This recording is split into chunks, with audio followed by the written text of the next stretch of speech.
Très haut, au-dessus des nuages, s'étendent des mondes montagneux d'un tel isolement qui semble figé dans le temps.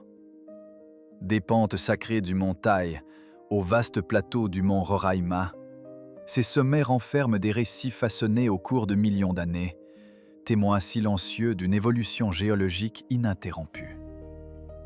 Le site de Machu Picchu s'accroche toujours aux falaises des Andes, tandis que temples oubliés, glaciers immenses, volcans actifs et imposantes aiguilles de roche surgissent dans des lieux où très peu d'êtres humains ont posé le pied. Atteindre ces hauteurs implique de confronter des parois verticales, un climat impitoyable, une altitude extrême et des sentiers où une simple erreur peut s'avérer mortelle. Les chemins, souvent escarpés et glissants, exigent d'une concentration absolue et une préparation méticuleuse, car le moindre faux pas peut entraîner une chute irréversible dans le vide abyssal. Certains pics protégeaient des civilisations anciennes, d'autres demeurent presque intactes, à peine touchées par la présence humaine. Ensemble, ces montagnes exposent la puissance brute de notre planète, révélant également certains des endroits les plus incroyables qui se cachent au-dessus des nuages. Elles abritent des écosystèmes uniques, où des espèces endémiques survivent dans des conditions extrêmes, tandis que la brume perpétuelle crée un voile mystérieux qui accentue la beauté austère des paysages. Restez avec nous, car le sommet le plus dangereux et le plus époustouflant se trouve encore au loin. Le mont Emei, dominant les brumes tourbillonnantes du Sichuan, s'élève jusqu'à son sommet Wanfoding, qui atteint environ 3499 mètres. Ces ponts boisés se métamorphosent au fil des saisons, passant d'hivers enneigés à des étés éclatants. Au 1er siècle, le tout premier temple bouddhiste de Chine fut édifié sur ces hauteurs, marquant l'arrivée du bouddhisme venu d'Inde le long de la route de la soie et attirant des pèlerins pendant des siècles. Au sommet doré, une statue colossale surgit au-dessus des crêtes, sa silhouette découpée dans les nuages, inspirant la révérence de chaque visiteur qui atteint sa base. En 1996, le mont Emei fut inscrit au patrimoine mondial de l'UNESCO, conjointement avec le grand Bouddha de l'Eshan, en reconnaissance de son importance spirituelle et de ses paysages à couper le souffle.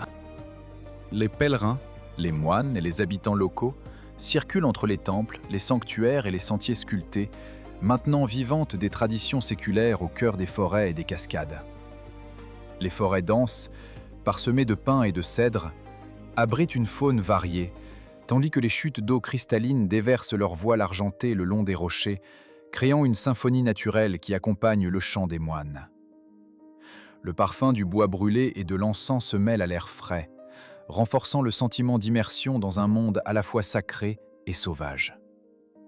Les pics et les vallées du mont sont enveloppés de brume, et les couleurs saisonnières passent du vert au doré, conférant à chaque sentier une aura de mystère et de quiétude.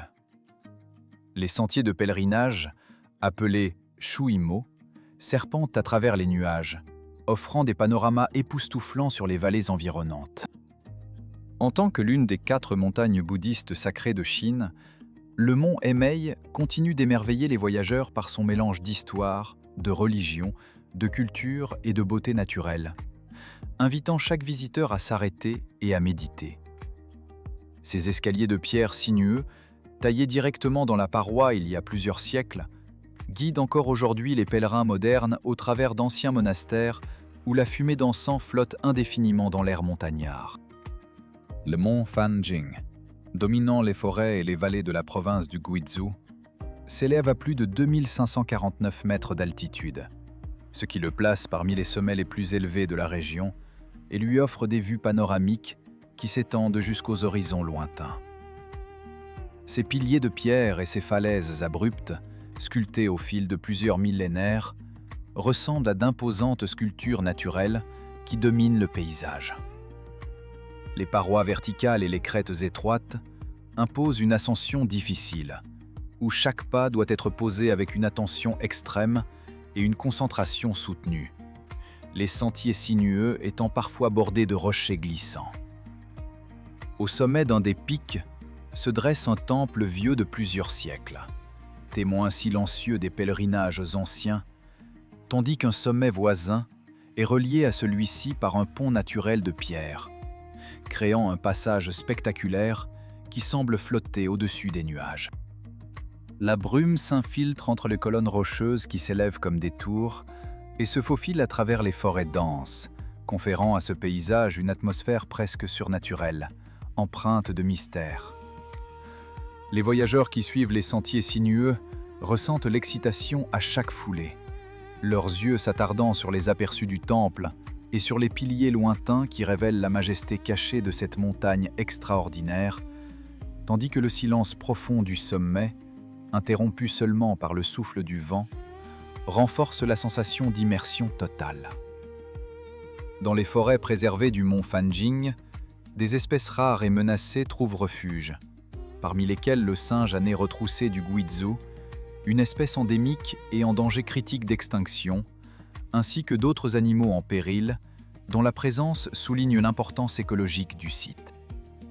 Ainsi, le mont Fanjing n'est pas seulement une merveille géologique, mais également un sanctuaire vital pour la biodiversité. Un havre unique que l'on ne retrouve nulle part ailleurs sur la planète. Le mont Roraima se dresse tel un immense tableau, son sommet plat s'étendant largement au-dessus de falaises abruptes qui s'effondrent brutalement dans la dense forêt tropicale qui l'entoure. Ce plateau, façonné au cours de milliards d'années à partir d'anciens grès, a donné naissance à d'impressionnantes parois verticales, à d'étroites fissures, à des mares cachées et à de petites cascades qui confèrent à la montagne une atmosphère mystérieuse, presque surnaturelle. Les légendes locales désignent Roraima comme la demeure des dieux, un lieu enveloppé de mythes et de récits innombrables, transmis de génération en génération par le peuple autochtone des Pémons. Les visiteurs peuvent gravir des sentiers étroits qui épousent les parois escarpées ou prendre un hélicoptère afin d'admirer le plateau isolé depuis les hauteurs, où la vue panoramique révèle l'étendue sauvage du parc national de Canaima. Ce parc, inscrit dans le patrimoine mondial de l'UNESCO en 1994, a reçu cette reconnaissance en raison de sa beauté naturelle exceptionnelle et de son importance géologique. Le plateau, souvent enveloppé d'une brume persistante, dévoile au fil des saisons des forêts éphémères, des bassins d'eau cristalline et des falaises spectaculaires qui semblent suspendues entre la terre et le ciel, suscitant une profonde admiration à chaque pas. En tant que l'une des montagnes à plateau les plus emblématiques d'Amérique du Sud, le mont Roraima continue de captiver tous ceux qui s'aventurent sur ses hauteurs grâce à un mélange unique de légendes, de géologie et de paysages à couper le souffle. Son isolement a permis à des espèces végétales et animales uniques de se développer sans perturbation pendant des millions d'années, transformant le sommet en ce que les scientifiques décrivent souvent comme un monde perdu, figé dans le temps, où chaque recoin recèle un fragment de la nature préservée. Le mont Ararat. Le sommet enneigé du mont Ararat s'élève abruptement en une pointe conique, dominant le plateau anatolien et visible à des dizaines de kilomètres.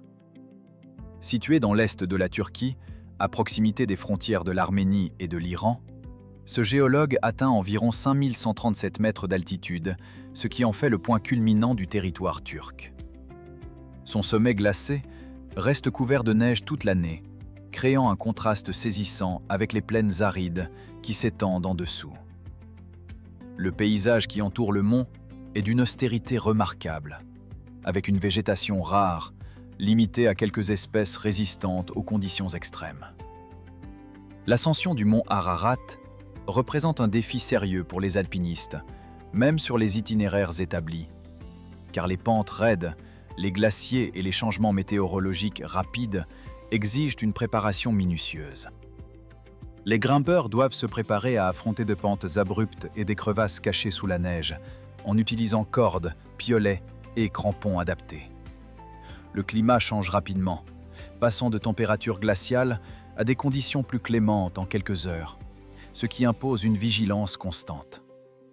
Le milieu environnant est rude et peu végétalisé, et la saison la plus sûre pour l'escalade est l'été, période pendant laquelle il faut disposer d'équipements spécialisés pour la glace, la neige et le terrain escarpé. Malgré son caractère isolé et intimidant, le mont Ararat continue d'attirer explorateurs et aventuriers, conservant une fascination intemporelle pour ceux qui souhaitent atteindre son sommet. Selon la tradition, la montagne est liée à l'histoire biblique de l'Arche de Noé, une légende qui a conduit des pèlerins, des chercheurs et des voyageurs curieux à ses pentes depuis des siècles. Le mont Fuji, majestueux et gracieux, s'élève au cœur de l'île de Honshu, dominant le paysage environnant d'un cône volcanique parfaitement symétrique qui atteint 3776 mètres d'altitude. Sa silhouette se découpe contre le ciel, offrant un contraste saisissant entre la roche sombre et le manteau blanc qui le couronne. Ses pentes de basalte noirâtre et son sommet éternellement enneigé le rendent immédiatement reconnaissable, tel un monument naturel visible à des kilomètres à la ronde. Vénéré tant dans les rites shintoïstes que bouddhistes, il a depuis des siècles inspiré artistes, poètes et une profonde dévotion culturelle à travers tout le Japon. Cette présence imposante a nourri une multitude de légendes, de gravures et de poèmes qui traversent les âges. Les changements de saison métamorphosent son tableau. Au printemps, les cerisiers en fleurs offrent un décor rose délicat. En automne, les feuillages flamboyants projettent des teintes rouges et orangées. Les matins, le brouillard se glisse doucement autour de la montagne, créant une atmosphère à la fois intemporelle et sereine. Lorsque le soleil se lève, ses rayons caressent la neige, créant des reflets d'or qui scintillent sur les pentes. Symbole même du pays du soleil levant, le Fuji incarne à la fois la majesté naturelle et le patrimoine culturel du Japon. Chaque été, pendant la saison officielle d'ascension, plusieurs milliers d'alpinistes empruntent les sentiers soigneusement balisés qui serpentent le long de ses flancs, espérant atteindre le sommet pour contempler la vue au lever du soleil, expérience considérée comme l'une des plus précieuses et les plus chères de la culture japonaise. Le parcours, bien balisé, comprend des stations de repos où les marcheurs peuvent s'hydrater et admirer le panorama avant d'atteindre le point culminant. Le majestueux mont Meru, dont le sommet pointu s'élève brutalement au-dessus des plaines environnantes, domine le paysage tanzanien d'une silhouette acérée et imposante, qui se découpe contre un ciel vaste et infiniment bleu. Les pentes abruptes et escarpées, constituées de crêtes découpées et de talus de roches détachés, obligent les alpinistes à avancer avec une vigilance extrême, chaque pas devant être placé avec soin, tandis que le sol se dérobe sous leurs pieds.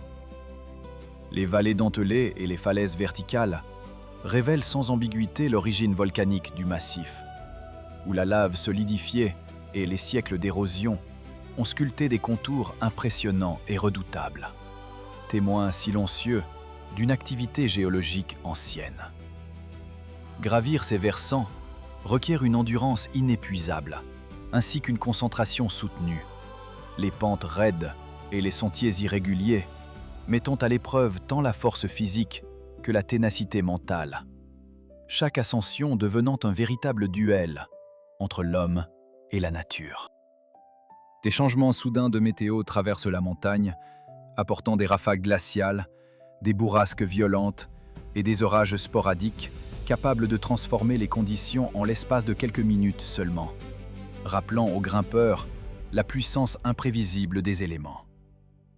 Atteindre le sommet procure une sensation d'isolement absolu et de réussite grandiose, les grimpeurs contemplant un panorama vaste et sauvage qui s'étend à perte de vue.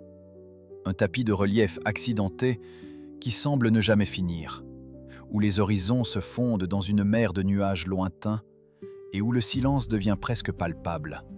Chaque souffle du vent semble emporter les échos des siècles passés. Un rythme mesuré et une détermination sans faille sont indispensables, car le mont Meru défie chaque aventurier qui ose l'escalader, tout en lui offrant une expérience puissante et inoubliable, gravée dans la mémoire comme un rite de passage unique. De nombreux alpinistes choisissent le mont Meru comme entraînement d'acclimatation avant de s'attaquer au voisin Kilimandjaro. Attirés par la bordure spectaculaire de son cratère, par la richesse d'une population forestière abondante qui peuple ses pentes verdoyantes, où la faune se déplace en silence entre les forêts denses, créant ainsi une atmosphère où la beauté sauvage se mêle à la rigueur du défi et où chaque pas devient une leçon de persévérance et de respect face à une nature indomptable. Machu Picchu, joyau perché au cœur des Andes, s'élève avec une majesté dramatique au-dessus des vallées qui s'étendent à ses pieds. Des falaises abruptes et des terrasses de pierre s'accrochent au flanc de la montagne, culminant à une altitude de 2438 mètres. Le plateau doucement incliné, bordé de parois verticales, offrait aux Incas un socle idéal pour ériger leur cité, où l'art de la taille de pierre, réalisé avec une précision exceptionnelle, a résisté au siècle.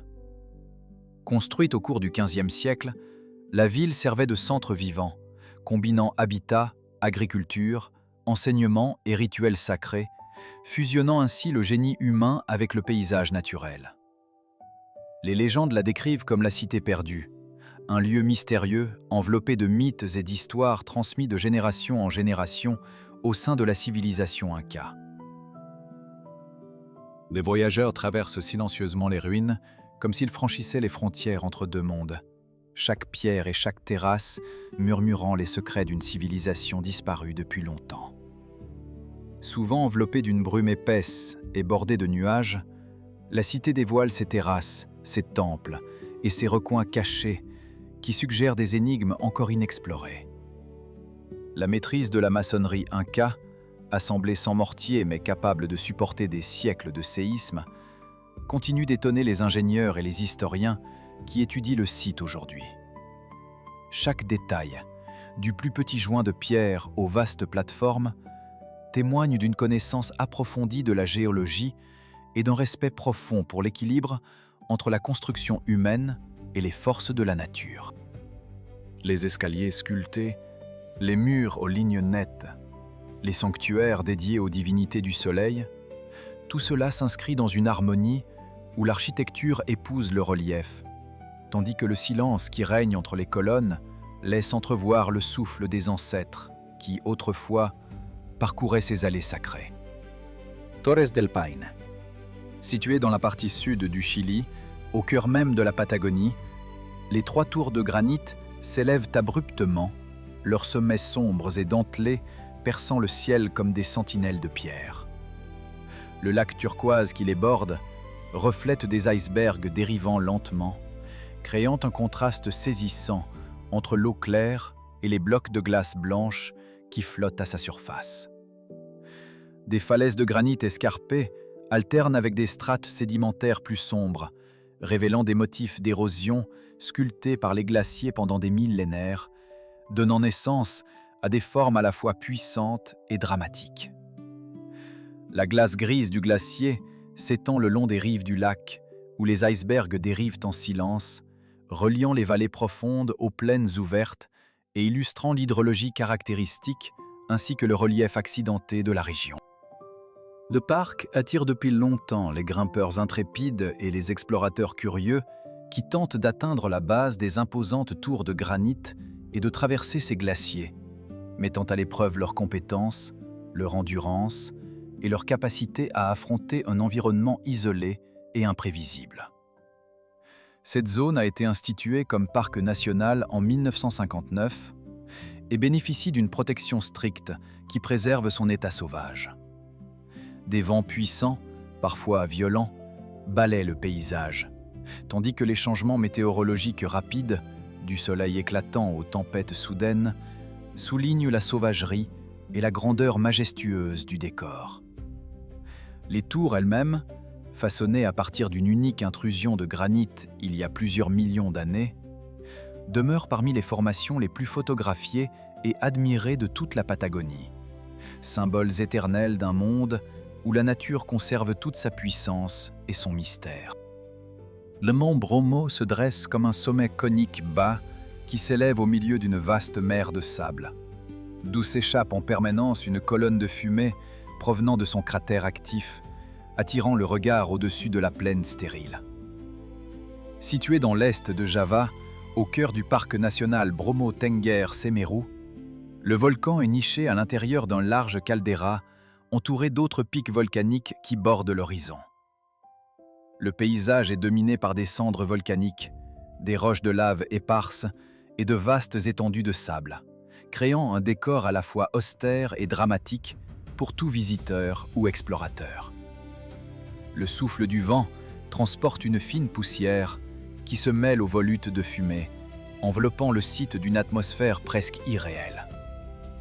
Les grimpeurs gravissent souvent le bord du cratère à l'aube, lorsque le soleil levant projette de longues ombres à travers la fumée, mettant en lumière les contours rugueux et la beauté surnaturelle de la montagne. Les sons du matin se mêlent à un lointain crépitement, rappelant la puissance latente du volcan. Les communautés locales tengueres considèrent le Bromo comme un lieu sacré et organisent chaque année une cérémonie durant laquelle des offrandes sont jetées dans le cratère en signe de gratitude et de dévotion, perpétuant ainsi une tradition ancestrale profondément enracinée. Depuis le sommet, la vue s'étend sur l'immense caldeira, où les autres volcans, comme le Tengger et le Semeru, se découpent contre le ciel, formant un panorama de silhouettes sombres qui semble garder le secret du feu souterrain. Le Montable, une masse montagneuse à sommet plat, s'élève telle une immense table de pierre, ses falaises abruptes encerclant le plateau et culminant à plus de 1485 mètres au-dessus de l'océan. Cette montagne est constituée de strates de grès anciens et de granit, façonnées par des millions d'années de vent et de pluie, en une crête rare et parfaitement horizontale, lisse comme une surface polie par le temps. Depuis le plateau, la vue panoramique s'étend sur la ville du Cap et la côte atlantique, où terre et mer se prolongent jusqu'à l'horizon ouvert, offrant un panorama qui embrasse à la fois les montagnes environnantes et l'immensité de l'océan. Pendant des siècles, ce repère naturel a servi de phare aux navires arrivant des eaux lointaines, marquant l'entrée de l'Afrique australe et guidant les marins à travers les courants traîtres de la région. Aujourd'hui, le Montable demeure à la fois symbole emblématique de la région et rappelle des forces intemporelles qui ont sculpté sa silhouette imposante, témoignant de l'interaction entre la géologie et les éléments.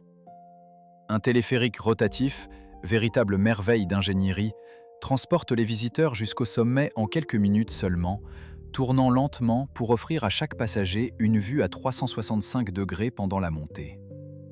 Une fois au sommet, on découvre l'un des panoramas les plus accessibles et époustouflants que l'on puisse admirer sur n'importe quelle montagne du monde. Une expérience qui combine la facilité de l'accès moderne avec la majesté brute d'un paysage sauvage. Les Dolomites s'élèvent dans le nord-est de l'Italie, leur sommet dentelé de calcaire se découpant avec une netteté impressionnante contre le ciel au-dessus de vastes vallées et de bassins glaciaires. Ces montagnes, constituées de roches dolomitiques riches en magnésium, dévoilent des falaises pâles et des murs verticaux qui s'élèvent à plus d'1 millier de mètres au-dessus du plancher des vallées, créant des effets d'ombre et de couleurs qui changent au fil de la lumière du jour. Le décor est ponctué de tours abruptes, de crêtes longues et de faces escarpées qui composent une géométrie saisissante le long de l'horizon. Les vallées, sculptées par d'anciens glaciers, abritent aujourd'hui des lacs d'un turquoise profond, reflétant les sommets environnants. Parmi les cimes les plus remarquables figure la Marmolada, point culminant qui dépasse 3343 mètres, ainsi que les emblématiques Trecime di Lavaredo, reconnaissables à leurs flèches élancées qui percent le ciel. La chaîne porte également les traces d'un passé conflictuel, ayant servi de ligne de front à haute altitude pendant la Première Guerre mondiale, où des tunnels et des sentiers furent taillés directement dans la roche pour permettre le déplacement des troupes et le ravitaillement. Ces structures souterraines témoignent encore de l'intensité des combats qui ont déchiré la région. Aujourd'hui, les Dolomites sont inscrites au patrimoine mondial de l'UNESCO, préservées tant pour leur singularité géologique que pour leur présence monumentale au sein des Alpes. Alpinistes, skieurs et randonneurs sont attirés par ces itinéraires de via ferrata, Un réseau de câbles, de sangles, de poteaux et de ponts suspendus, initialement construit pour les déplacements militaires, et qui, de nos jours, constitue l'une des attractions les plus palpitantes du massif. Ces parcours offrent aux aventuriers une expérience à la fois sécurisée et exaltante, mêlant l'histoire dramatique du passé à la beauté sauvage et intemporelle de ces montagnes extraordinaires. Le majestueux mont Rinjani s'élève à plus de 3726 mètres au cœur de l'île de Lombok. Son imposant cône volcanique et sa vaste caldeira sculptent l'un des paysages les plus spectaculaires et redoutables de tout l'archipel indonésien. Au centre de ce gigantesque cratère se trouve le lac Segara Anak, une étendue d'un bleu d'encre profondément sombre, encerclée de parois rocheuses verticales qui s'élèvent abruptement comme des remparts inébranlables, créant l'illusion d'un monde isolé, enfermé au-dessus des flots marins.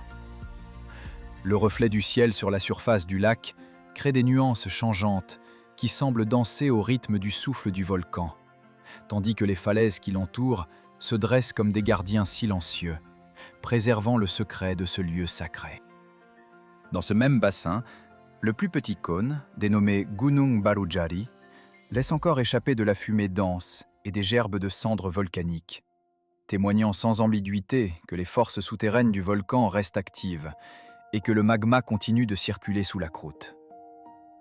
Les flancs du volcan portent les cicatrices visibles des éruptions violentes, des champs de lave durcis, des crêtes fracturées, des coulées figées et de longues pentes qui descendent en cascade, chaque élément rappelant la violence des soubresauts passés. Les grimpeurs qui s'aventurent sur ces sentiers doivent affronter des nuits glaciales, où le vent mordant souffle entre les rochers, ainsi que des sentiers escarpés et sinueux qui obligent à gravir chaque marche avec une persévérance inébranlable.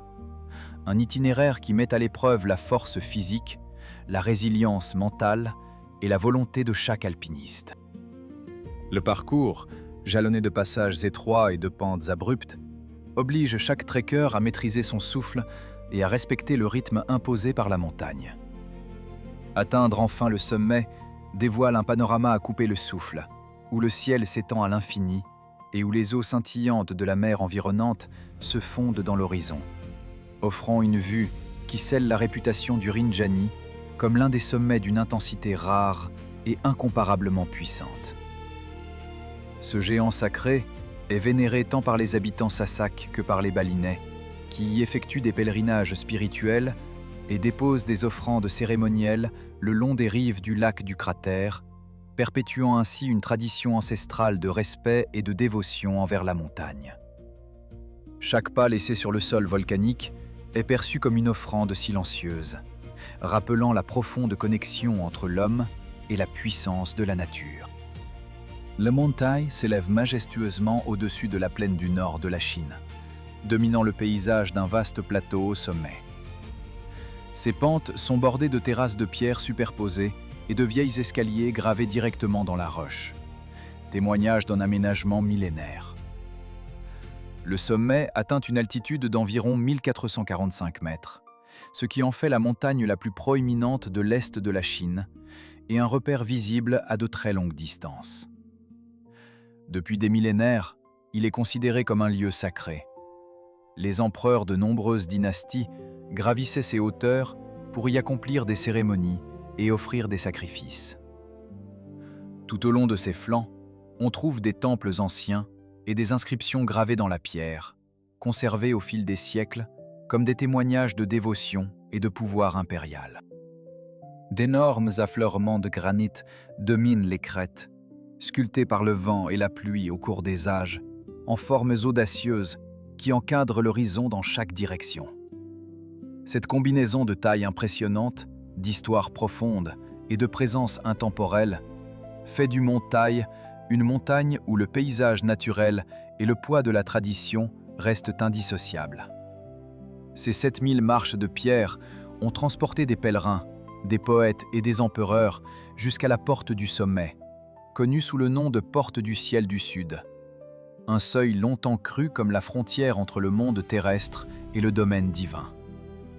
Les visiteurs qui atteignent le sommet sont accueillis par une vue panoramique qui s'étend sur la plaine du Nord, révélant une mosaïque de champs, de rivières sinueuses et de villages pittoresques. Le climat change rapidement en fonction de l'altitude, passant d'une chaleur douce à la base à une fraîcheur vive près du sommet, rappelant la dualité entre le monde mortel et le royaume céleste. Chaque pierre du chemin raconte une histoire. Les inscriptions anciennes relatent les vœux des souverains, les prières des voyageurs et les légendes qui se sont tissées autour de ce site sacré. La porte du ciel du sud, véritable symbole de passage, est encadrée de colonnes de marbre et surmontée d'un toit en tuiles rouges, où l'on croit que le souffle du vent porte les murmures des ancêtres. Ainsi, le mont Thaï reste non seulement un exploit géographique, mais aussi un centre spirituel où la nature, l'histoire et la foi se rencontrent de façon indélébile.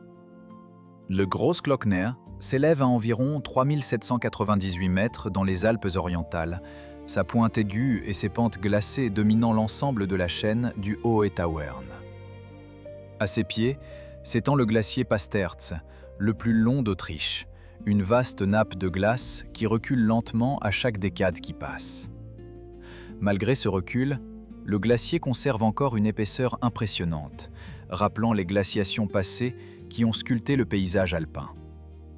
L'ascension historique a eu lieu pour la première fois en 1800, faisant du sommet un repère majeur de l'exploration alpine et marquant l'entrée de l'Autriche dans les annales de l'alpinisme de haute altitude. De nos jours, ces crêtes abruptes et ces champs de glace en perpétuel mouvement continuent de mettre à l'épreuve les grimpeurs les plus aguerris, tandis que son sommet reste un symbole national visible à travers les vastes vallées alpines.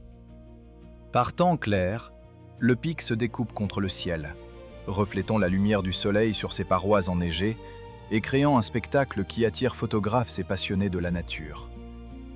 La route alpine haute, construite sous ses flancs dans les années 1930, demeure l'une des routes de montagne les plus pittoresques d'Europe. Les conducteurs peuvent profiter de points de vue spectaculaires sur le glacier et le sommet, avec des virages sinueux qui épousent les contours du relief, attirant les visiteurs désireux d'admirer la majesté du pic, sans entreprendre l'ascension exigeante. Le mont Elbruz s'élève comme un vaste volcan à 2 dômes jumeaux au cœur de la partie occidentale du Caucase, dominant le paysage avec une présence imposante. Ces pentes gigantesques restent tout au long de l'année, drapées d'épaisses couches de glace éternelles et d'une neige qui ne fond jamais complètement, créant un manteau blanc qui reflète constamment la lumière du soleil.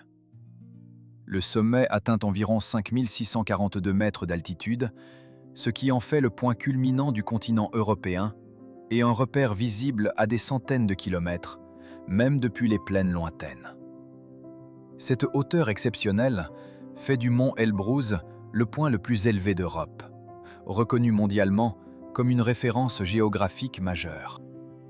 Son corps massif et arrondi a été sculpté par d'anciennes éruptions volcaniques, tandis que d'énormes glaciers, vestiges vivants de ces temps lointains, continuent de s'étendre latéralement, alimentant d'importantes rivières qui s'enfoncent profondément dans les vallées et nourrissent les bassins fluviaux de la région. Au sommet, le climat change en un instant. Des vents violents surgissent sans avertissement, accompagnés de tempêtes glaciales qui transforment le terrain déjà difficile en un véritable labyrinthe de neige et de glace, imposant un défi constant aux alpinistes. En raison de son altitude impressionnante et de son relief austère, le mont Elbruz demeure à la fois un élément caractéristique du Caucase et un symbole de persévérance dans cette région montagneuse où chaque ascension témoigne d'une résistance face aux forces de la nature. Classé parmi les 7 sommets mythiques, il attire chaque année des alpinistes venus des 4 coins du globe, désireux de relever le défi ultime de gravir le plus haut sommet de chaque continent. Un exploit qui exige une préparation minutieuse, une acclimatation à l'altitude et une maîtrise des conditions climatiques extrêmes. Le mont Olympe s'élève majestueusement au nord de la Grèce. Ses sommets éternellement couronnés de neige, s'étirant vers le ciel et offrant un décor monumental qui domine les plaines ainsi que la côte lointaine. Le massif est sculpté de profondes gorges et de falaises abruptes, façonnées au fil de d'innombrables siècles par les mouvements continus de la glace et les intempéries implacables qui ont modelé les crêtes élevées. Parfois, les nuages embrassent les cimes, tandis que les vents hurlants sculptent les roches, ajoutant une atmosphère presque surnaturelle. Dans l'histoire comme dans la mythologie, cette montagne a été vénérée comme le siège légendaire des dieux grecs antiques, un lieu où l'imagination humaine rencontrait le divin. En tant que plus haut sommet de la Grèce, il reste à la fois un repère géographique et un symbole culturel, reliant la nature à la mémoire dans une forme durable. Aujourd'hui, des sentiers sinueux de randonnée serpentent à travers des forêts de pins et des prairies alpines, guidant les voyageurs modernes vers les mêmes cimes autrefois considérées comme la demeure de Zeus et du panthéon des divinités olympiennes. Les panoramas qui s'ouvrent au sommet révèlent un horizon où le bleu profond de la mer Méditerranée se confond avec les nuages, créant une scène d'une beauté presque irréelle. Les alpages qui bordent les sentiers sont tapissés de fleurs sauvages qui changent de couleur au fil des saisons, ajoutant une touche de couleur vive au paysage austère. Le mont Fitzroy s'élève sur le bord sud de la Patagonie. Ses tours de granit dentelées perçant nettement le ciel au-dessus des plaines battues par les vents. Jadis, les glaciers ont sculpté ses parois et ses crêtes, laissant des faces abruptes de pierre qui scintillent vivement lorsqu'elles sont baignées par la première lumière du matin. Le premier sommet fut atteint au milieu du XXe siècle, une prouesse qui a révélé l'immensité du massif et la compétence extraordinaire requise pour dompter ses murs. Aujourd'hui, les grimpeurs considèrent toujours Fitzroy comme l'un des défis les plus ardus au monde, où le changement constant du temps et le granit escarpé exigent d'une endurance absolue de chaque alpiniste qui ose s'y aventurer. Les parois granitiques du mont subsistent depuis des millions d'années, façonnées par le souffle du vent, le froid glacial et une érosion inlassable. Au-delà de sa simple présence physique, le Fitzroy est devenu un symbole durable de la Patagonie. Un pic qui unit la puissance sauvage de la nature à l'aspiration humaine. Sa silhouette dramatique, souvent enveloppée de nuages rapides et mouvants, a forgé l'une des formes montagneuses les plus reconnaissables dans l'univers de la photographie d'escalade, capturant l'imagination de tous ceux qui contemplent son profil imposant. Huangshan. Les pics granitiques aux formes découpées de Huangshan s'élèvent brutalement du paysage oriental de l'Anhui, leur silhouette pointue créant l'une des plus dramatiques silhouettes montagneuses de la Chine. Des falaises abruptes et des ravins étroits traversent la chaîne, où plus de 70 sommets dépassent le seuil du 1000 mètres, chacun façonné par de longs cycles d'érosion et de soulèvement. Le point culminant atteint environ 1864 mètres, dominant les crêtes environnantes et formant la couronne de la chaîne. Vues de loin, ces tours de pierre semblent souvent flotter au-dessus de bancs de nuages mouvants, une vision qui a longtemps défini l'identité même de la montagne. Le granit qui compose ces reliefs est le produit d'anciens mouvements géologiques, sculptés en blocs distincts et en parois verticales au cours de plusieurs millions d'années. Reconnu par l'UNESCO comme site du patrimoine mondial, Huangshan est réputé pour ses 4 merveilles. Les pins étranges, les mers de nuages, les sources chaudes et les formes rocheuses uniques. Au fil des siècles, son paysage saisissant a inspiré poètes, peintres et voyageurs qui ont consigné la montagne comme un emblème intemporel de la beauté naturelle. Les pins torsadés s'accrochant de façon improbable au granit nu sont devenus un symbole persistant de résilience dans l'art traditionnel chinois. Les sources chaudes, nichées dans des crevasses isolées, offrent des eaux qui surgissent du cœur même du rocher, créant une vapeur qui se mêle aux nuages bas, renforçant l'atmosphère mystique du site. Les formations rocheuses, parfois appelées piliers de pierre, se dressent comme des statues naturelles, chacune présentant des textures et des formes qui semblent défier le temps.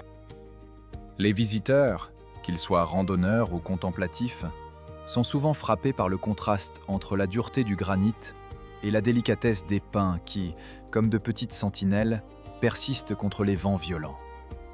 Cette dualité entre force et fragilité nourrit les légendes locales, où l'on raconte que les pins de Huangshan renferment l'esprit des ancêtres qui veillent sur la montagne.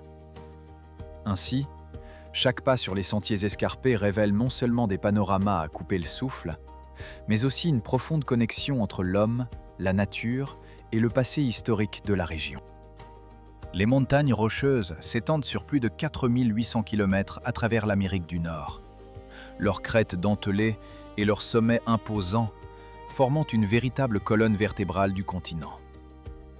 À des altitudes qui dépassent 4267 mètres, la chaîne renferme certains des sommets les plus élevés des États-Unis et du Canada, leurs cimes éternellement coiffées de neige, même pendant l'été. De vastes vallées et des canyons profonds découpent le relief, tandis que des rivières sillonnent les couches de pierre, exposant la chronique géologique des plaques qui se déplacent et des mers anciennes. Les rivières, en creusant leur lit à travers les strates rocheuses, exposent les traces d'anciennes mers qui recouvraient jadis ces territoires, révélant ainsi la dynamique des plaques tectoniques qui se sont déplacées au fil des ères. Chaque canyon profond témoigne de ce mouvement perpétuel, où les forces géologiques ont élevé des parois abruptes et sculpté des sommets escarpés.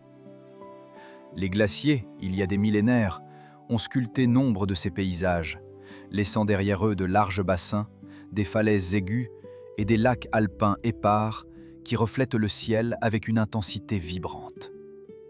Les lacs alpins, nés des dépressions laissées par les glaciers, offrent des surfaces miroitantes où le reflet du ciel procure des tableaux d'une intensité saisissante.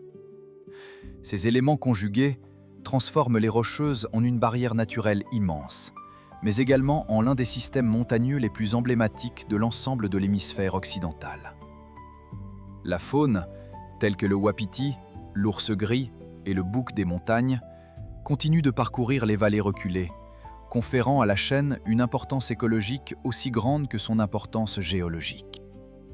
Le Vésuve s'élève au bord de la baie de Naples, son cône large s'élançant abruptement depuis les terres environnantes, tandis que son cratère révèle la puissance volcanique qui sommeille en son cœur. D'une altitude d'environ 1281 mètres, il demeure le seul volcan actif du continent européen, dominant l'horizon de sa silhouette massive et imposante. La montagne est constituée de couches successives de lave, de cendres et de pierres ponces, chaque strate témoignant de siècles d'éruptions qui ont remodelé lentement mais sûrement ses pentes et sa base. L'éruption la plus célèbre remonte à l'an 79 après Jésus-Christ, lorsque des nuées ardentes de cendres et de pierres ensevelirent soudainement les cités romaines de Pompéi et d'Herculanum, provoquant une destruction soudaine et totale. Les vestiges archéologiques découverts dans ces villes offrent aujourd'hui un témoignage vivant de la vie quotidienne, figée dans le temps sous l'enveloppe volcanique.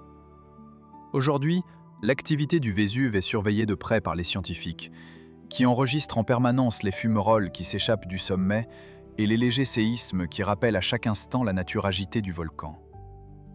Des stations de surveillance réparties autour du cratère mesurent en continu la composition des gaz, la température du sol et les déformations du relief, fournissant ainsi des données précieuses pour anticiper d'éventuelles crises. Cette vigilance permanente découle de la menace persistante que représente le volcan pour les populations environnantes, ainsi que de l'intérêt scientifique que suscite sa géologie unique. Les chercheurs du monde entier se rendent régulièrement sur le site pour étudier les processus magmatiques et les interactions entre le volcan et l'atmosphère. En raison de son histoire dramatique, de sa structure géologique complexe et du danger constant qu'il représente, le Vésuve occupe une place centrale tant dans la recherche volcanologique que dans l'imaginaire collectif, symbolisant le fragile équilibre entre l'humanité et les forces naturelles qui façonnent notre planète. Les montagnes Simien s'élèvent dans le nord de l'Éthiopie, dessinant d'imposantes falaises et des escarpements dentelés qui plongent dans de profondes vallées sculptées depuis des millénaires par l'érosion. À des altitudes qui dépassent 4267 mètres, le haut plateau se dresse comme l'un des reliefs les plus élevés du continent africain, couronné par le ras d'Achen, point culminant qui domine toute la chaîne. Cette chaîne est formée de multiples couches de basalte volcaniques. Leurs parois verticales, leurs terrasses et leurs crêtes ont été modelées au fil de millions d'années, créant de véritables forteresses naturelles d'une beauté dramatique où chaque fissure raconte une histoire ancienne. Sur les pentes escarpées et les étendues herbeuses vit le singe Djellada, espèce endémique que l'on ne trouve nulle part ailleurs, se déplaçant en grands troupeaux qui parcourent les plateaux ouverts avec une grâce silencieuse. Leur vigilance constante lorsqu'ils guettent les prédateurs illustre l'adaptation sociale de l'espèce. L'ibex de Walia, habitant rare, gravit avec aisance les falaises verticales, montrant comment la vie s'est adaptée à ce terrain rude. Les variations saisonnières apportent des contrastes saisissants. Après les pluies, les champs se parent d'un vert éclatant, tandis que pendant les longs mois secs, le paysage devient plus aride. La végétation se retire lentement, laissant une atmosphère austère. Grâce à son mélange unique de géologie, de faune et d'une envergure impressionnante, la chaîne du Simien représente une merveille naturelle d'une rare intensité et un symbole culturel majeur de l'Éthiopie, rappelant la puissance et la fragilité de la nature. Le mont Taranaki s'élève abruptement au-dessus des plaines occidentales de l'île du Nord de la Nouvelle-Zélande, affichant une silhouette presque parfaite en forme de cône, couronnée d'un manteau de neige qui scintille sous la lumière matinale. D'une altitude d'environ 2518 mètres, il représente le sommet le plus élevé de cette région et domine le paysage agricole environnant avec une symétrie saisissante. Cette montagne volcanique est principalement constituée d'andésite, une lave visqueuse qui, à travers des éruptions répétées au cours de dizaines de millénaires, a façonné des pentes abruptes et des crêtes bien définies. Les formations nuageuses se rassemblent fréquemment sur ces hauteurs, évoluant rapidement sous l'influence des vents dominants et conférant à sa silhouette une atmosphère dramatique et changeante. Les variations climatiques de la région font que le sommet se pare parfois d'un voile blanc, tandis que les nuages s'accrochent aux pentes, créant des effets de lumière qui accentuent la netteté des lignes du cône. Les randonneurs qui gravissent les sentiers escarpés témoignent de la rugosité des roches andésitiques, encore marquées par les empreintes des anciennes éruptions. Pour le peuple maori local, le Taranaki revêt une dimension spirituelle profonde. Il est perçu comme une présence sacrée, intimement liée aux légendes ancestrales et à l'identité collective de la communauté. La présence du volcan, visible de loin, joue un rôle central dans les récits oraux maoris, où il est souvent décrit comme un gardien veillant sur les terres agricoles qui s'étendent à ses pieds. En raison de sa forme remarquable, de son histoire géologique riche et de son importance culturelle, le mont Taranaki demeure l'un des monuments les plus emblématiques et visuellement imposants de la Nouvelle-Zélande. Son cône symétrique a d'ailleurs souvent servi de double pour le mont Fuji dans de nombreuses productions cinématographiques, la ressemblance étonnante entre les deux volcans offrant aux réalisateurs une alternative visuelle convaincante. Cette connexion profonde entre la nature imposante du Taranaki et la culture locale renforce son statut de symbole national, à la fois dans les cartes géographiques et dans l'imaginaire collectif. Le mont Aspiring s'élève abruptement au cœur des Alpes du Sud, sur l'île du sud de la Nouvelle-Zélande, son sommet pointu transperçant le ciel au-dessus des glaciers et des vallées escarpées. D'une altitude d'environ 3033 mètres, il figure parmi les plus hautes cimes de la région et constitue un repère emblématique du parc national du mont Aspiring. La montagne est principalement constituée de greywacke et de schistes, des roches stratifiées et plissées au cours de millions d'années, formant des parois abruptes et des arêtes tranchantes qui mettent à l'épreuve tant les alpinistes que les géologues. Des glaciers continuent de descendre de ces pentes supérieures, sculptant des cirques et alimentant les rivières qui s'écoulent dans les vallées environnantes, modelant ainsi un paysage alpin dramatique. La neige et la glace persistent près du sommet tout au long de l'année, tandis que les changements météorologiques saisonniers peuvent engendrer des tempêtes soudaines, rendant l'ascension périlleuse et imprévisible. Le mont Aspiring attire depuis longtemps les grimpeurs, dont les escalades exigent d'endurance, habileté et une navigation soigneuse au travers des crevasses glaciaires et des parois rocheuses escarpées. Malgré sa popularité auprès des alpinistes, de vastes portions du parc qui l'entoure demeurent isolées et largement inexplorées, préservant un sentiment de sauvagerie et d'isolement. Les pentes du mont Aspiring, découpées par des vallées glaciaires profondes, offrent des panoramas où le blanc immaculé des neiges se mêle aux roches sombres, créant un contraste saisissant. Le climat alpin, caractérisé par des variations rapides de température, oblige les expéditeurs à se munir d'équipements adaptés pour affronter le gel nocturne et les rafales de vent. Les sentiers d'accès, souvent sinueux, traversent des forêts de beech et des prairies alpines où la faune, telle que le kéa curieux, observe les visiteurs avec méfiance. La région, inscrite dans le parc national du mont Aspiring, a été déclarée réserve naturelle, garantissant la protection des écosystèmes fragiles qui y prospèrent.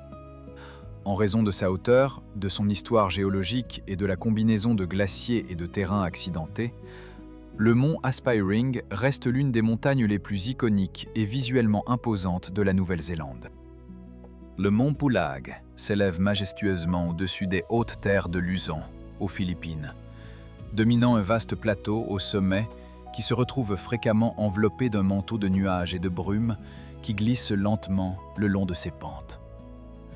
Avec une altitude d'environ 2922 mètres, il constitue le point culminant de l'île de Luzon et figure imposante de la chaîne de montagnes de la Cordillère centrale.